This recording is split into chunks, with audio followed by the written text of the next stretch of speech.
حضرت انس میگن که پیامبر صلی الله علیه وسلم کان یضحی گفتن. ان همین کلمه کان دلالت بر استمرار میکنه، یعنی بر دوام. هر سال جناب رسول الله صلی الله علیه وسلم 2 گوسفند نارینه قربانی میکردن. اگر کلمه کان نباشد، 1 مرتبه قربانی پیامبر صلی الله علیه وسلم رو نقل کرد. و اینجا گفتن که کان عادتشون چنین بود که 2 گوسفند نارینه قربانی میکردن.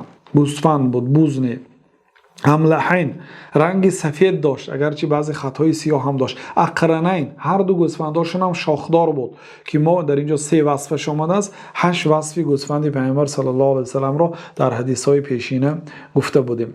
و وضع رجله علی صفحتهما، و قدم خود را به گردن آن 2 گوسفند گذاشتند. ما سخن بدرالدین عینی شارح صحیح بخاری را نقل کردیم که بدرالدین عینی یکی از علمای حنفی هستند، در شرح صحیح بخاری گفتن که این قدم گذاشتن پیامبر صلی الله علیه وسلم بر بالای گردن گوسفند برای آسان برآمدن جانش کمک میکند و این ظلم نیست.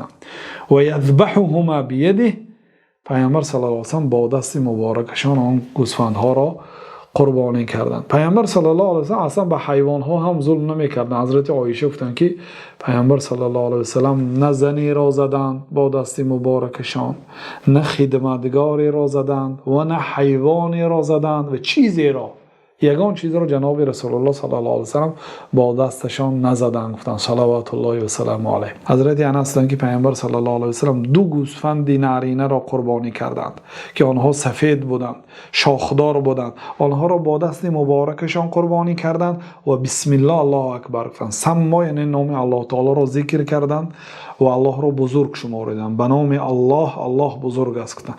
بسم الله گفتن نادرست است، باید بسم الله گویید. بسم الله الله اکبر. کسی بغیر نام الله تعالی میکشد، اون قربانی حلال نیست خوردنش، باید به نام الله کشته شود.